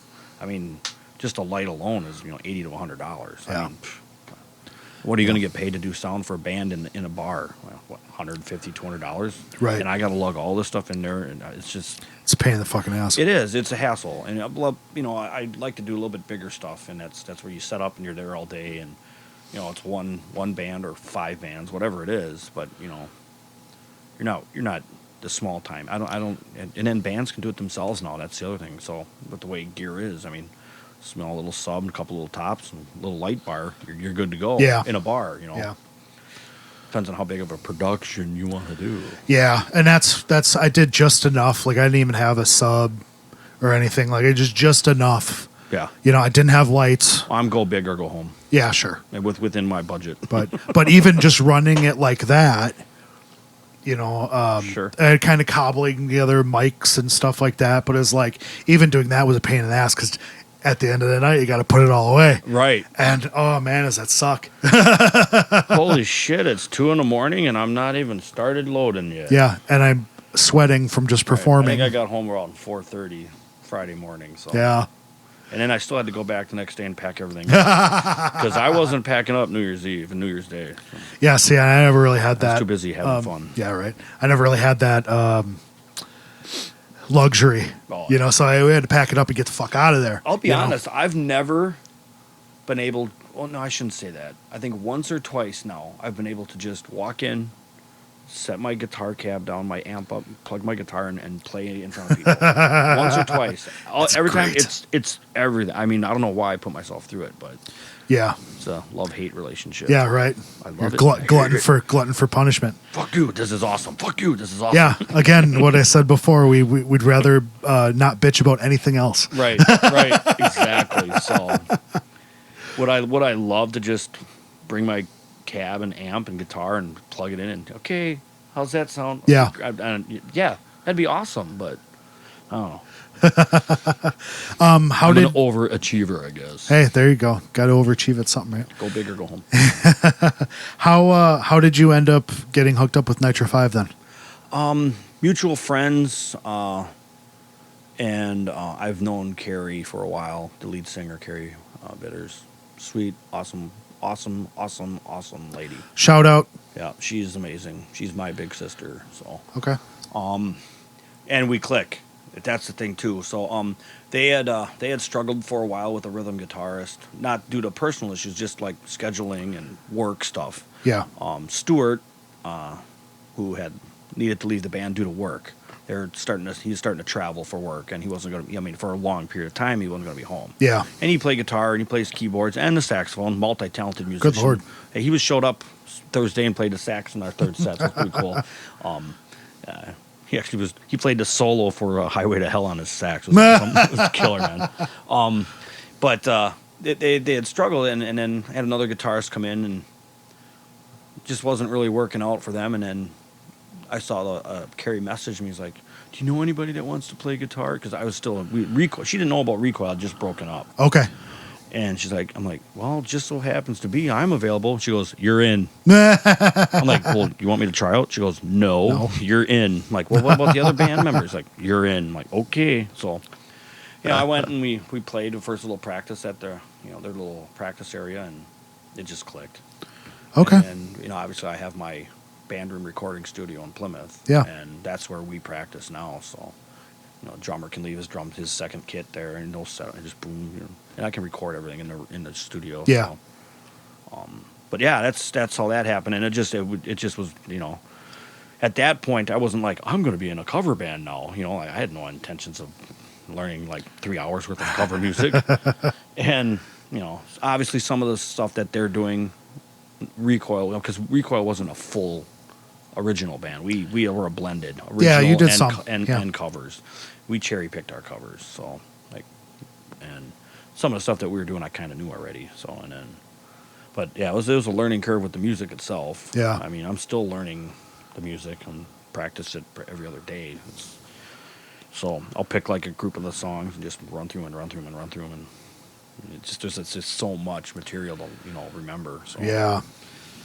And we're constantly adding to that, so we're close to 3.5, 4 hours now. So Yeah, I mean, obviously, I was in a band that we would play some, right, but I never did the cover band thing. Yep. And part of me thinks that if I would have done that when I was younger, I probably would have been a better musician now. You know, you're probably right, yeah, because it really opens your eyes to all these different styles, yeah, all these different genres. Yep.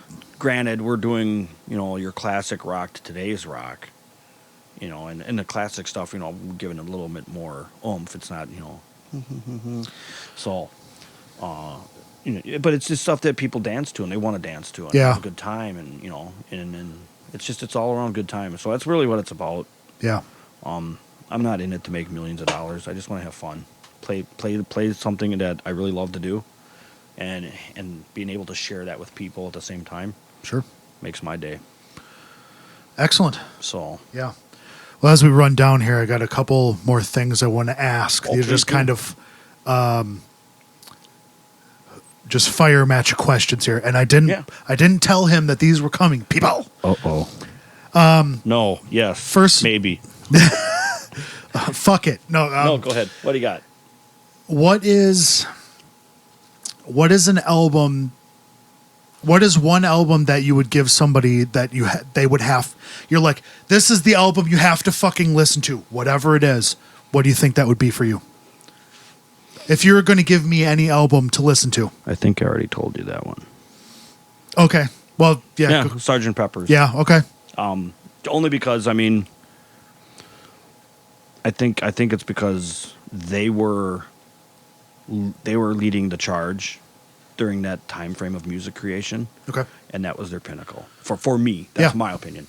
I mean, if you hadn't heard but you have to listen to it from beginning to end. I mean, you just can't listen to a couple songs and walk away. You got to listen to that thing. Okay. So, there's a story regarding that too. Like when they were done recording that album, the next studio over, Crosby, Stills and Nash was recording, and they went and grabbed I forget his first name, but last name was Crosby. David Crosby. David Crosby, thank you. And they pulled him in there, put headphones on him in the room, and they left, and he sat there for the whole album. And he comes out, and he's just like, "This is genius." Oh, no shit. Okay. Yeah, I'm pretty sure that's how it goes. Don't. I mean, if I'm wrong, I'm wrong. But fuck it, it's on my sure podcast. It's fucking true. Yeah. Well, it's on the internet. It's true. So, okay, and then my last question. Second album would be Metallica and Justice for All. Oh, word. Okay. Oh, you know what? Real quick thing on that is we went to Walmart. I think like I said before, they have the LP. The vinyl. Yeah, I know. It's remastered, and I go to Kelly. I said, I wonder if they put the bass back in it. What bass? Yeah. Did you ever hear someone got it and they put the bass back in? Yeah, I've heard that. It sounds bad. You don't like how it sounds with the bass in it? No. Oh, really? No. I love it. Really? I think it's way better. Well, like I said, to each their own. Blackened. Holy fuck. That's on. Oh, Jesus Christ. From the very beginning, it takes you to this I heard that's intense journey, and it's just, I don't know. I heard that song when I was a kid, and it scared me. Really? It scared me. I didn't know what to do. Oh, wow. But I do like Injustice, and I've gone on when I was talking to Corey and Eric on this, I dropped some shit on Corey because he loves Metallica. That's kind of where his original thing, right? And I told him that I told him that the Black Album was better than all that stuff prior. Well, it was definitely more produced, but I don't know if it was better. We don't have to. We don't get into it. But I love Injustice for All. Mm-hmm. But Black and But there's a part. It's in the solo section, and it's hard to explain. But there's a part in the solo section where all of a sudden they do some hits, like it's a dan dan dan little part, and he goes over it. Yeah. Every time I hear that part, I'm like, I got it right now. I got it right now. But some of the off-time hits too. But it was just like that. I don't know what it is, but that little part. I mean, I love the song, period. But that little part, I'm just like, oh, like every time. Yeah. Okay. Off on the tangent. No worries. But I got you going. My last question for you. Shoot. What's the one song that you wish you had written? I know it's very broad, but any song that's in the ether that you are a fan of, is there a song that you're like, fuck, I wish I wrote that? Wow. Yeah, I know. Got me on that one.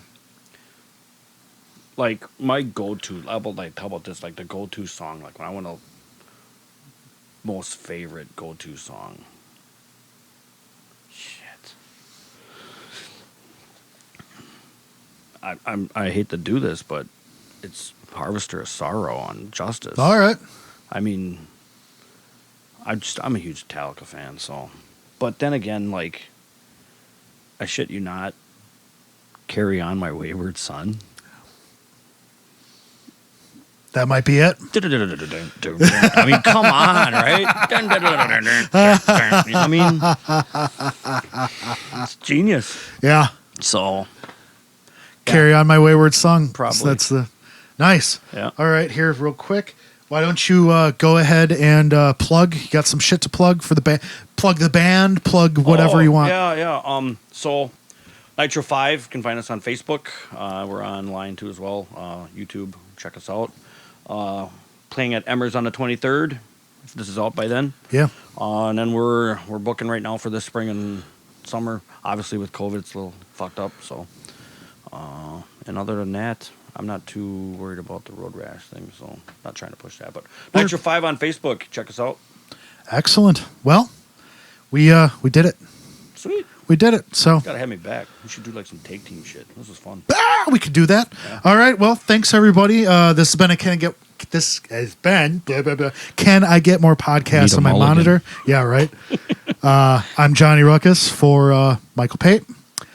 Yeah. Have a good time and Super. Check you out later. It's let's see. We're recording this on Sunday, so it's Sunday. You know what that means.